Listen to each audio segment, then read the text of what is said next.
Hi, my name's Caroline. I am a cartoonist and by day a biologist, and I am part of a local women and non-binary cartoonist meetup, drawing meetup specifically, and there's a few of the members here today. Let's pass it to Aya. Oh, so hi everyone, my name is Aya. I am currently in Rhode Island, but I was in Boston, so that's how I know everyone. I draw science comics and also sort of fantasy art animal watercolor comics. So that's a little bit about me. And I'm gonna pass it to Rook. Okay. Hello. I am also a biologist by day and comic artist by night. And I enjoy working in sci-fi fantasy, but I've also done a lot of sort of science intro comics and history comics and autobio comics. And I work in the Boston area. And I'll pass it on to Jayy. Hello, I'm Jayy. I actually am in Ann Arbor, Michigan right now because that's where I attend university and work. So by day, I'm a graduate student in polymer science and engineering, but by night, I do a lot of fan arts and fan comics. I'm really active in like fan communities and a lot of like the kinds of topics I like doing comics are about. I just like just silly comedy and also like stuff like autobiographical stuff as well. And I will pass it on to Maria. Thanks. Hi, I'm Maria. I also live in the Boston area. I'm a cartoonist here. Pre-pandemic, by day, I was working in cybersecurity, but now I'm just a full-time parent, I guess. I also do cartooning. Sci-fi and fantasy is my love, but a lot of my work lately has been memoir and autobiographical work. So that is me. I'll pass it over to Vivian. Oh, Vivian, I believe you're muted. All right, I am unmuted now. My apologies. My name is Vivian. I live in the Boston area. I am a lawyer by day, and I'm a gamer. When I first moved to Boston, I created Boston Gamers. I also helped to create ELS Game Day, and I am currently the assistant con-chair of Aresia, the science fiction and fantasy convention. I love Aresia. And I'll pass it to Bethany. Hello, I'm Bethany. By day, I write about climate change for a local nonprofit, and sort of outside of work, I run a couple of D&D games. In the before COVID times, one of those was at Comicazi. Now all of my D&D is online, and I also kind of try to keep up with the various other parts of my life that have gone onto the online forum. And is there anybody else to pass off to, or have we covered everyone? I think that's it. Yeah. All right, great. So we have convened previously to talk about communities. And so I think that we can just start talking about the technology that's really enabled us to continue to convene post having to stay home. I can start in that we first started meeting in person at the Harvard Smith Center. And it was really great because it's a place that, you have big tables, bathrooms, and you don't have to buy a $5 latte in order to actually take a seat. And we started doing this after we had an in-person meeting over at Millionaire Picnic, which is convened by Marika Makula, who's a local writer artist, and Kelly Cooper, who works at Millionaire Picnic. And just all of the people who drew were just like, oh my God, I would love it if I could just have a little bit of protected time or just even that social accountability just so I can draw more. And so that's how, we're just like, okay, we'll just do it. And so started me in Smith Center in summer of 2019. It was awesome. And then once we all had to go home, just use the mailing list and be like, okay, please suggest technologies. And we tried a few different things, but ultimately we found that Discord was the best. And Discord has been really instrumental in like keeping in touch with people. Like not necessarily art or comics related, but I'm in the mentorship program in my PhD program. And one of the things that we're doing is like, how do we mentor the incoming like first years when we can't really like, go out and meet with them in person? So we've been doing a lot of stuff over Discord. My friend and I, who heads the mentorship program, she and I work together to create a Discord specifically for people in our program, where we can like, work on fellowship applications together and ask each other stuff. And like, I feel like that's really helped, because prior to that, like even the people within our like incoming class or our like year, we just like weren't talking to each other. So I think like there was a little bit of like a activation energy kind of hump that we had to get over in order to communicate more. And one of those like part of that activation energy hump was like having a place to do it. So I think Discord has been really great for that. Yeah, I was. Oh, sorry. Go ahead. I was making like maybe a third of the drawing meetup meetings when we were meeting in person, and I'm almost there almost every single time now that we've moved to Discord. It's just way easier to be like, oh, I'll call into the meeting now, rather than like, all right, so if I want to go to Harvard Square today, at least 2 hours ahead of time, I have to have food prepared and like figure out where I'm going to take the bus. Mm-hmm. Exactly that. I found this with Discord as well. Discord has been a great way for like various things. I admit that our D&D game we started by trying to use Discord, and then I think we tried out basically every online video platform we could think of. Like we tried Skype, we tried Slack, I think. And now we've stuck with Zoom because the video is the best, and we found that we like that like video connection versus there's also Roll20 for anybody else who's done the online games. We found that glitched out a little bit too much. At least one person would always drop off. But as Rook said about Discord and the idea of like, okay, now we can make more events, I found that's also true in various games that I'm part of, as well as just we've been able to expand the roster of people who are invited. One of my book clubs has now expanded to folks who are like living on the West Coast, which has been really fun. And it's all people that I love. And I'm like, oh, yay, you guys get to be here now too, in the exact same way that I am. I found that using a mix of platforms is sometimes really good. So for example, for one of our games, we use Roll20 for the fact that you can display the map and move tokens around on it. And that's really great. But you're right, the video is not so good. So we don't use it for that. We use Zoom and we just share the screen, like the GM just shares their screen so they can see what's on Roll20, but we're actually using Zoom for video. I'm very curious, and it's something that I meant to ask when we actually got together and chatted earlier. For all of the artists, how do you share your drawing process with each other when you're getting together? I think we really do, actually. Yeah, it's more like we just sort of talk, and then it's like, look at this thing I just made. Oh, what is that thing you just made? That's cool. It feels like the process part of things is a little more extemporaneous, and like I use Instagram Live and IGTV a lot for that kind of thing, and that's how I'm finding other artists right now that maybe I wouldn't be able to find normally. So I'm basically a lurker. Like I'm a part of a gazillion Discord communities because I could never make them before because I have a 3-year-old and it was just impossible. But now after I put my kids to bed, I can kind of check on what I missed and sort of later chime in really late. But Instagram for me has been amazing, which in a way that's different from pre-pandemic. And that's where I'm finding those process posts, because I think people are really stretching the capabilities of these platforms that we were using previously. And I think people are also more receptive to outreach in ways they maybe weren't before. Mm-hmm. So like Instagram was just kind of whatever for me before, but now it's been absolutely incredible.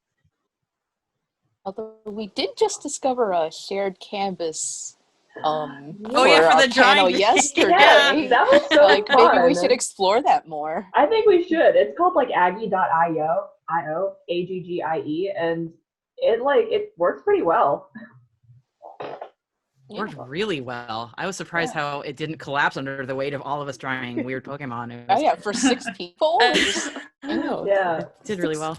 I'm excited because it might mean that we could do like jam comics and stuff now, like properly. Oh yeah, That would be cool, yeah. Yes. Because I used to use, what was it, Dropile, but that one would always, like, you know, kick me off at weird times, or it just wouldn't work. And it's Aggie.io is like browser-based, which is so much simpler. Mm. I think one of the biggest challenges, so we put together a yearly gaming convention. It's like a little weekend house con called Picnicon. And it went virtual this year over 4th of July weekend. So we did like a virtual con out of our house, basically. And one of the hardest things was collaborative music. Ooh. Because getting more than 1 or 2 people to sing in unison on Zoom is nearly impossible. And traditionally at Picnicon, we play a game called Encore, which is a party game that involves lots of people singing together. So we actually had to we had to be very creative. We came up with a whole new set of rules for the game in order to accommodate the online aspect of it. And then we had another game that was a storytelling game and Oh no. Oh, no. Vivian. I'm really curious what Vivian was going to say next. Yeah. Storytelling game sounds fun. Yeah, I'm fascinated. I had a bunch of friends who used to do like online like role playing where they'd like, you know, collaborate with other people to like write a story as a character. I never really did it myself, but it sounds like something that could be really fun. I also did like bike through the park today and see people LARPing as well, so that was fun. But I think I wanted to also look into like talk about like, while we wait for Vivian to come back, I wanted to talk about like starting a community during lockdown versus like taking something that exists and making it virtual. Because like what we did with the women and non-binary folks comics group is we had that like group that met up in person, and then once we had to like lock down, we just kind of like took what we had and moved it online. But I know like not everybody has, you know, a community that's like, you know, already there waiting for them. So like finding something during lockdown sounds a lot harder. Oh, Vivian's back. Yay. Welcome back. thank you. My husband tried to very helpfully set up Ethernet cable to make my connection better, and that didn't work. So I'm back on Wi-Fi now. Whatever works. Yeah, so Vivian, I know you started some communities since having to start socially distancing. Can you tell us about that? Sure. So the big community that started up and where I've been spending a ton of my time is a mutual aid group. In this case, Mutual Aid Medford and Somerville. And so what that is neighbors helping out neighbors. Helping with grocery shopping, helping with money. We've been doing tenant organizing for people who are having trouble with their landlords. We've been doing, we can't do some things like childcare is like, well, we can't really do childcare, but we can hook you up with resources to help entertain that 3-year-old that you now have to keep track of while you're maybe trying to work from home.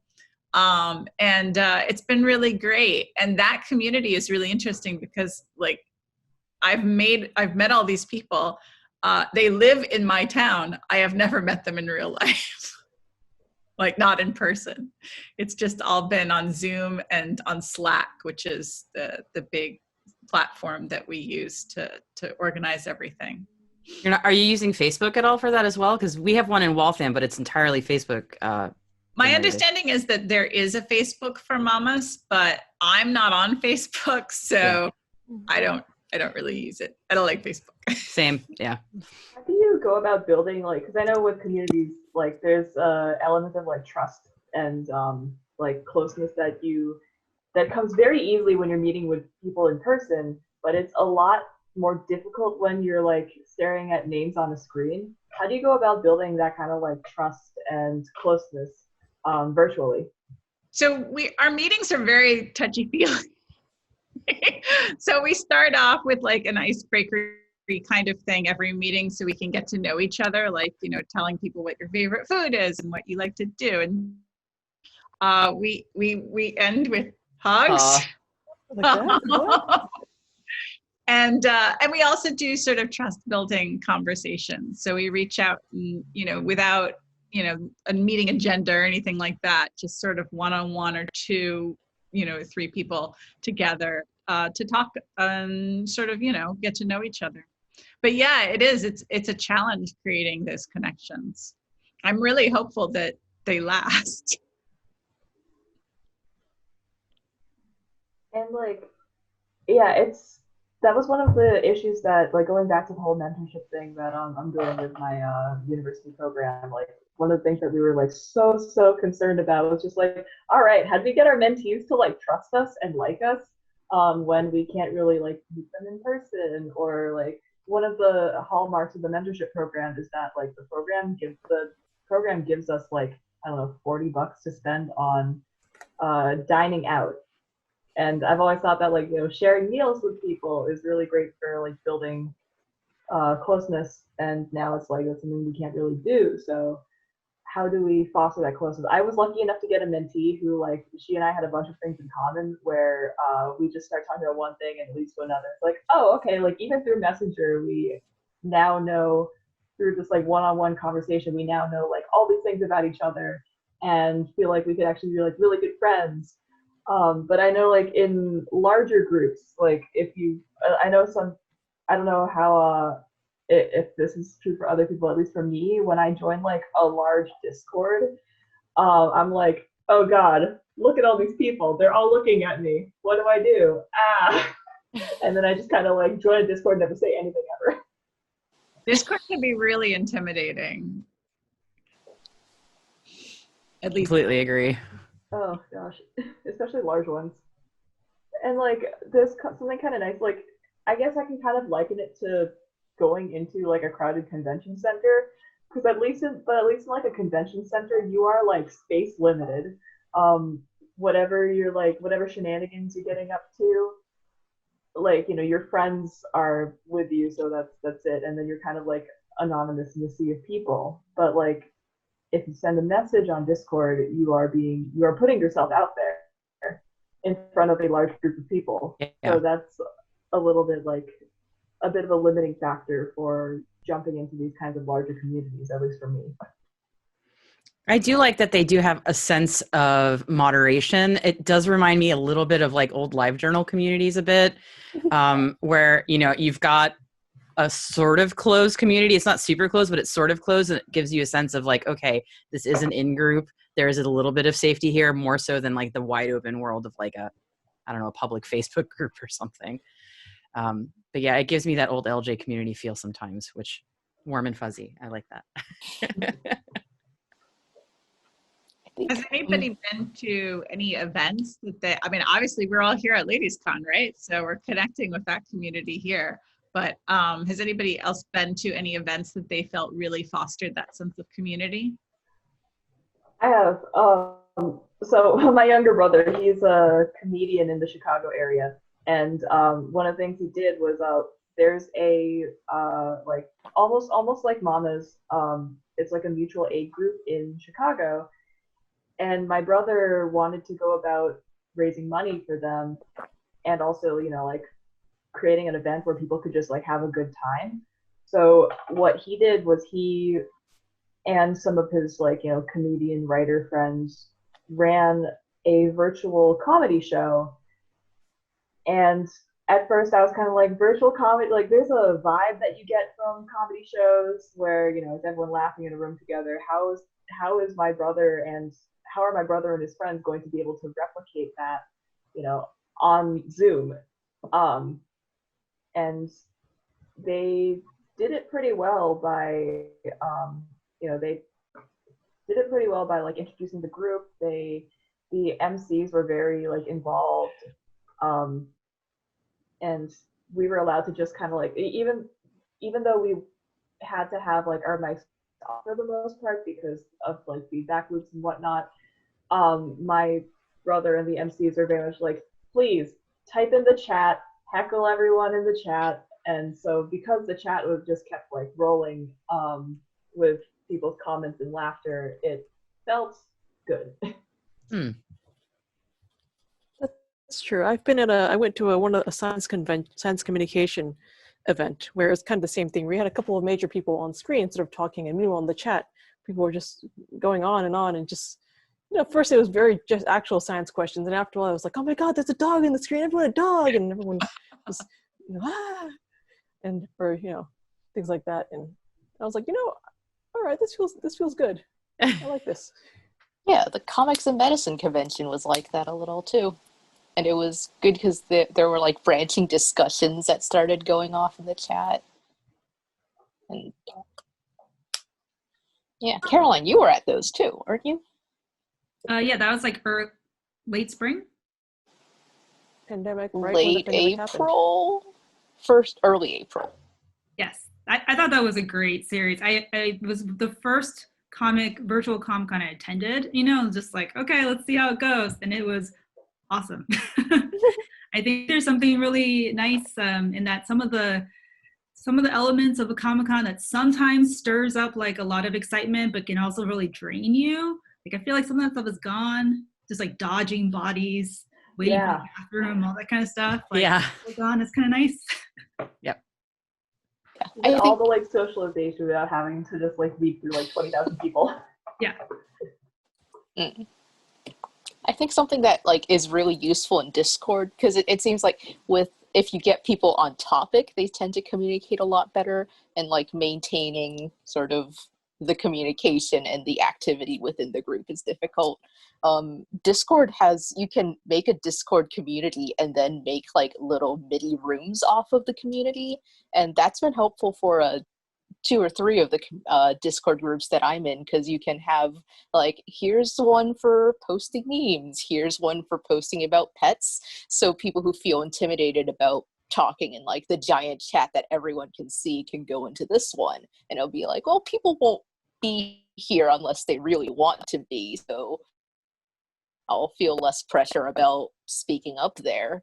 And there's a sweet spot for the number of people you can have in a Zoom conversation or an online conversation, and feel like we're all at the same table. So I really love when platforms allow you to sort of split off and be like, okay, we're going to have a little side conversation here.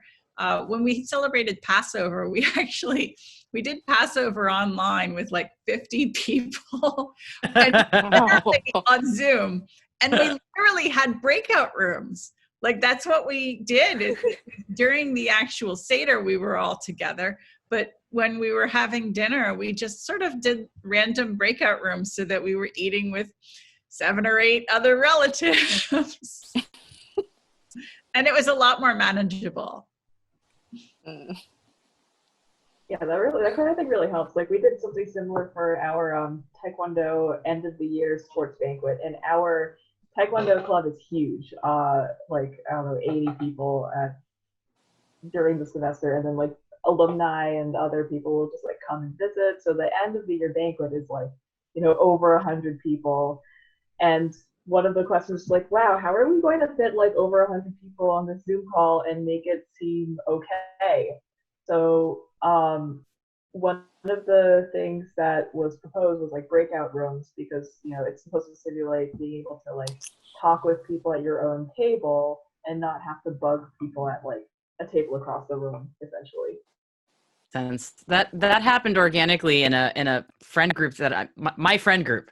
We had a Friday night weekly chat, because we used to get together way before I had a kid. Like, Friday nights we would get together for drinks, and some of my friends now live in other states, so this Friday night Zoom chat was like our way to reconnect. But we started inviting like friends that we hadn't seen in a long time, and it really ballooned. So eventually we were like, okay, maybe a group of 4 of us will meet on a Wednesday so we can actually talk, because we haven't seen each other in 15 years or something. And otherwise it gets a little bananas, and people do get lost in that shuffle.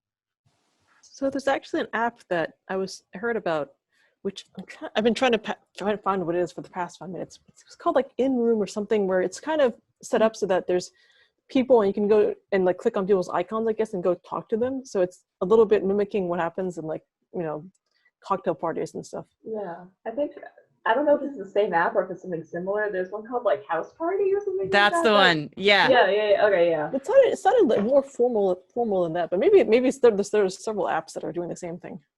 I think that's likely. I think another one. I guess we're also kind of already talking about this, but I know another thing that came up. Like, how do we maintain virtual communities? Because like, yeah, it's so easy to like ignore emails or messages.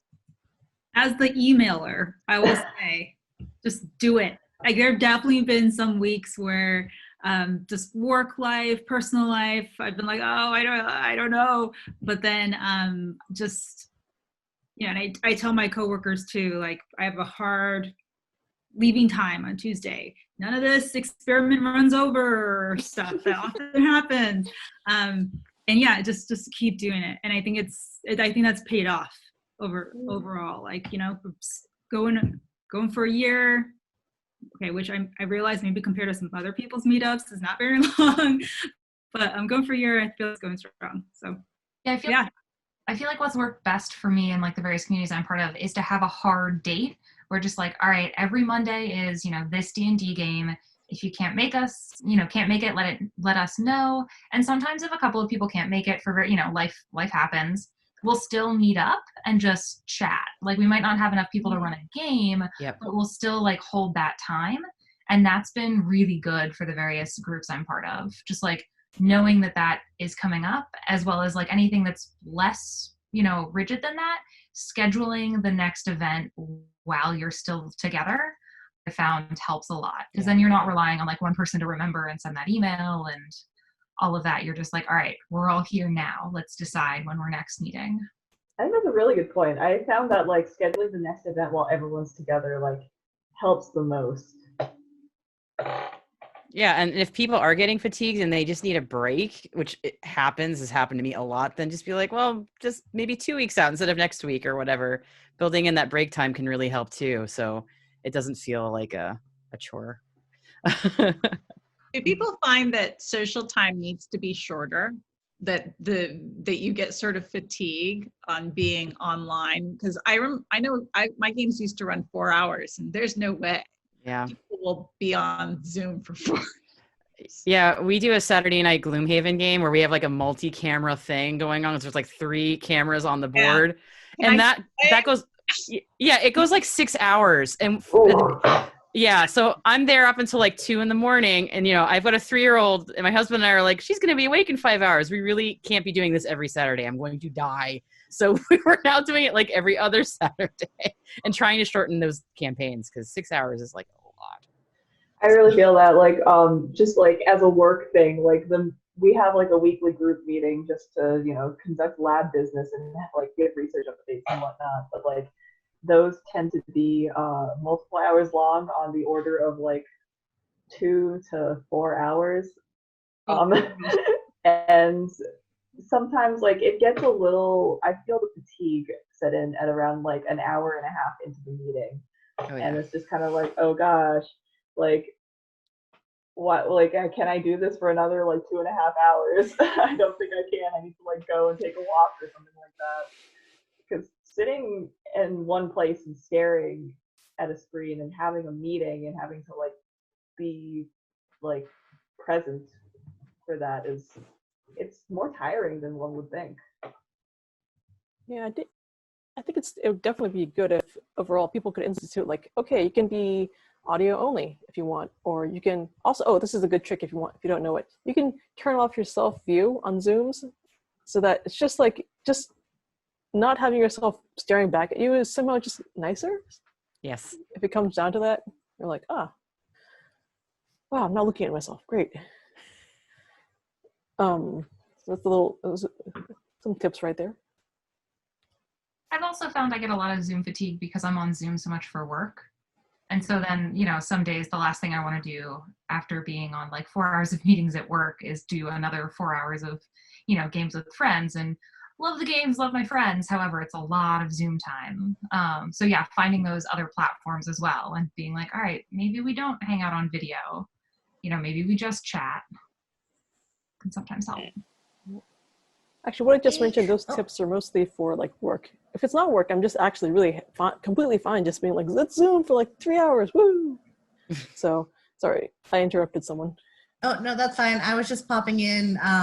We have about 10 or so minutes left, so I wanted to get to some of our audience questions, if y'all don't mind. Yeah. Let's see. So the first question we have is, it says, I'm not a fan of social media, but I'm curious if Instagram is a good place for finding a community versus surface level connections. We can talk about finding communities if you want. Go for it. I think that's a great, yeah, go ahead.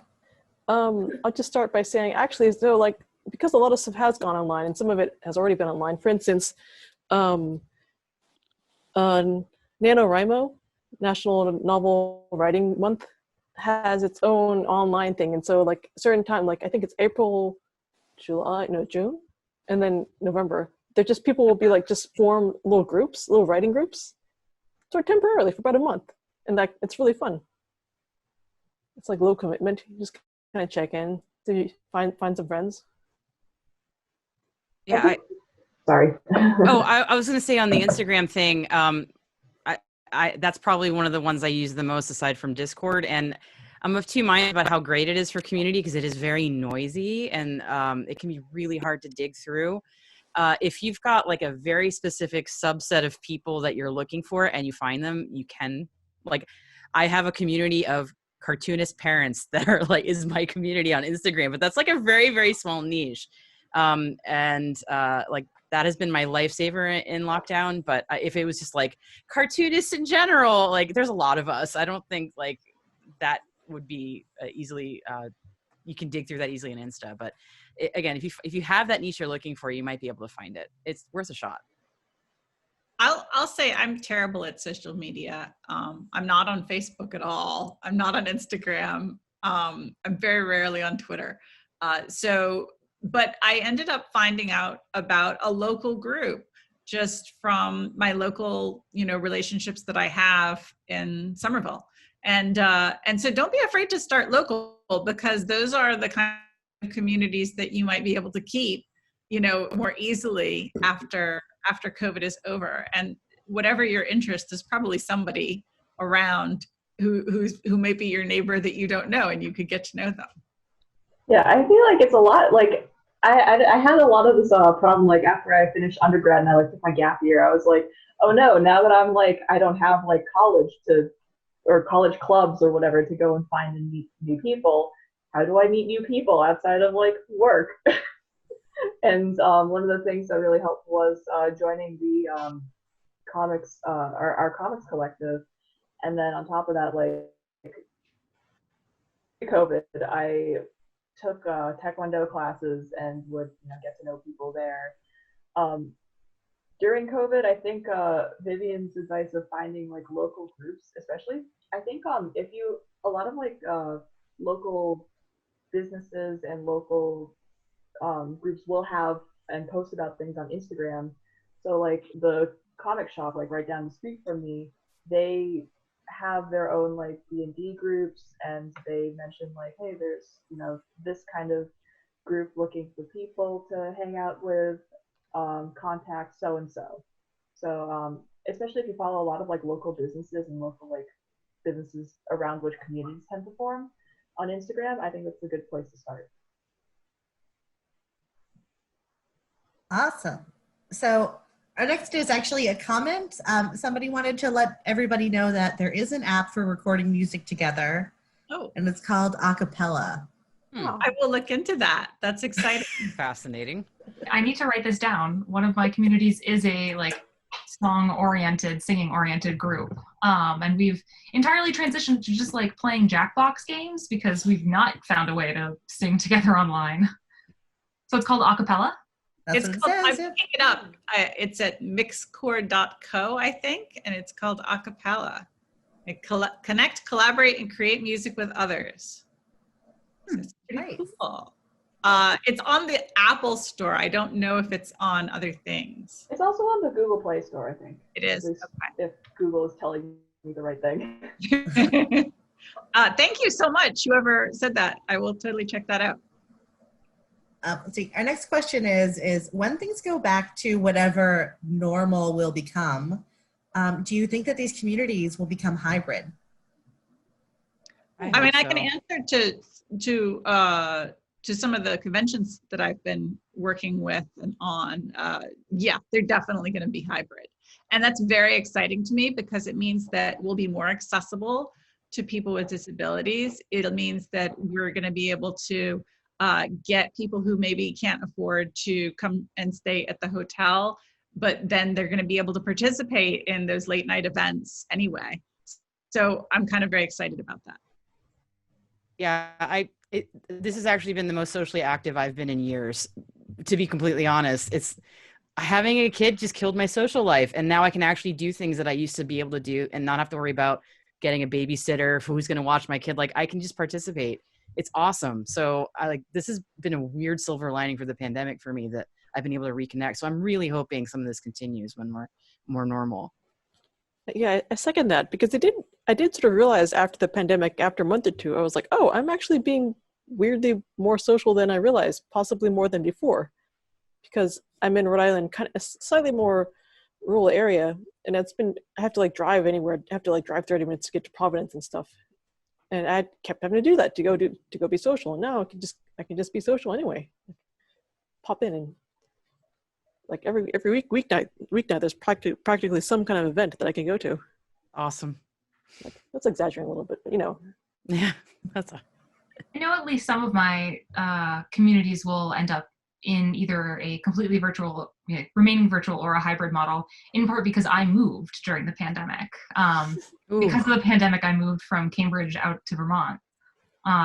So anything that I'm running is going to remain virtual, as well as I think some of our things have just the group membership and the core members have expanded to people who don't all live locally.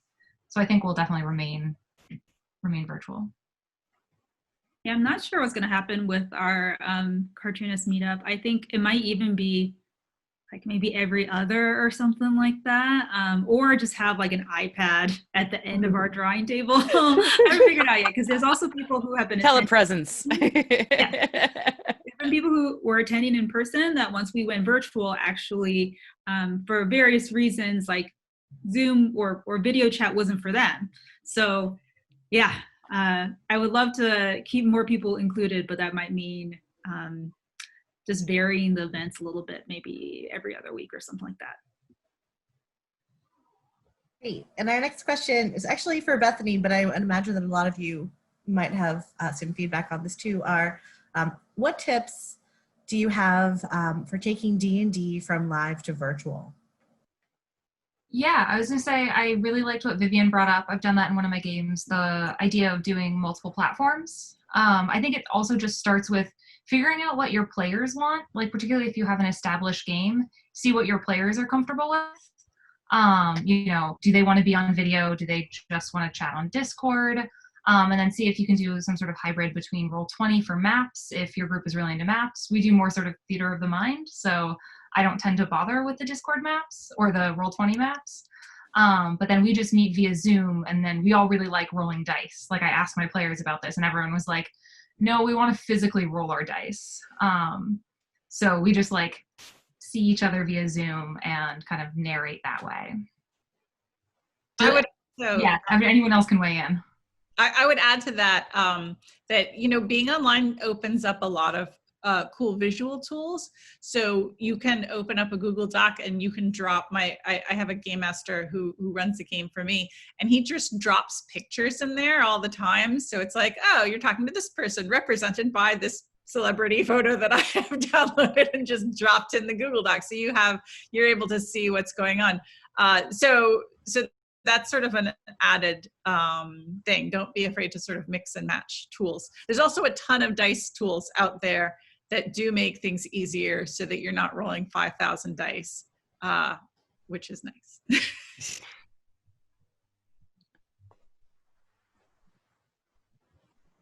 Thank you. And I think this might be our last question that we have. So it says, I think it's a question about finding a community, because it says, how about beginner cartoonists? I'm slightly intimidated by groups where I've lurked as a newbie. So do you guys know of any sort of online community for people who are starting off making cartoons? I would say that our group is totally open to all levels. So one way I have met people has just been cons in person. So like some of my best drawing buddies I just met at cons. We, flushed and like exchanged zines and stuff, and then we stayed friends since. So I mean, I not to totally advertise, but like our group would be totally open to somebody who is beginning. And other than that, I think finding people on social media who are kind of in the same stage as you, so maybe putting together their first book or something like that. It's kind of nice to sort of grow up together that way, and that's what I would recommend to do if you're first trying to find some connections. Yeah, social media can be terrifying for newbies because everybody starts tweeting like the absolute pros, and you're like, I don't have any friends. What's going on? But if you lurk a little bit, and you will find those peers. And Caroline's totally right. Like, the people I have found, and I'm not like a pro cartoonist. The people I've found that I've been cartooning with, that has been so supportive. So folks are out there, other folks at your level, wherever you're at. It takes some searching, but they're out there. I mean, BCR is another option that exists, but I know that can be intimidating for some folks because of it's a big group, but it's Boston Comics Roundtable, and there's also Comics in Color. So these are all local groups, but they all have some sort of online presence as well. So and they seem all very welcoming as well.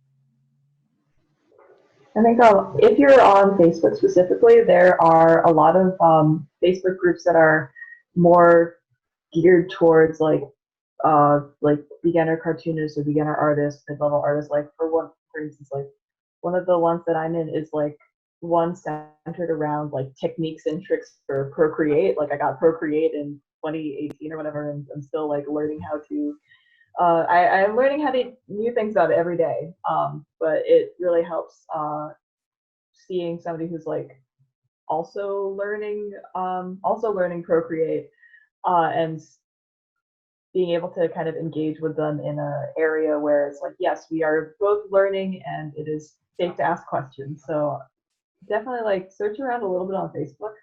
I know the Artist Alley Network International group on Facebook, it's a huge one, so it's a little bit intimidating, but there are a lot of like kind of offshoot groups from that one, so I would recommend poking around there a little bit.